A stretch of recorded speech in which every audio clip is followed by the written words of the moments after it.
நாமக்கல் பழைய பேருந்து நிலையம் மது பிரியர்கள் மது அருந்தி வருவது பொதுமக்களுக்கு இடையூறு செய்யும் வகையில் உள்ளது. அவர்களின் இந்த செயலுக்கு நாமக்கல் பழைய பேருந்து நிலையம் அரசு டாஸ்மாக் மது கடை செயல்பட்டு வருகிறது. நாமக்கல் பழைய பேருந்து நிலையம் டாஸ்மாக் கடையின் சட்டவிரோதமாக மது குடிப்பது பொதுமக்களுக்கு பெரும் சிரமத்தை ஏற்படுத்தியுள்ளது. நாமக்கல் பழைய பேருந்து நிலையத்திற்கு தினமும் ஆயிரக்கணக்கான பொதுமக்கள் வந்து செல்கின்றனர்.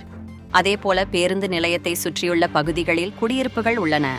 இந்த நிலையில் பேருந்து நிலையம் டாஸ்மாக் கடைக்கு முன்பு குடிமகன்கள் சாலையில் மது குடித்து வருவதாக வீடியோ வெளியாகி வருகிறது. இப்படி சாலையிலேயே மது குடிக்கும் மது பிரியர்கள் அவ்வழியே பயணிக்கும் பெண்கள் உட்பட பொதுமக்களுக்கு பல்வேறு இடைஞ்சல்களை ஏற்படுத்துகின்றனர். அதேபோல சாலையில் பெண்கள் நடக்கிறார்கள் என்று கூட பார்க்காமல் மது பிரியர்கள் போதையில் வெட்ட வெளியில் சிறுநீர் கழிக்கின்றனர்.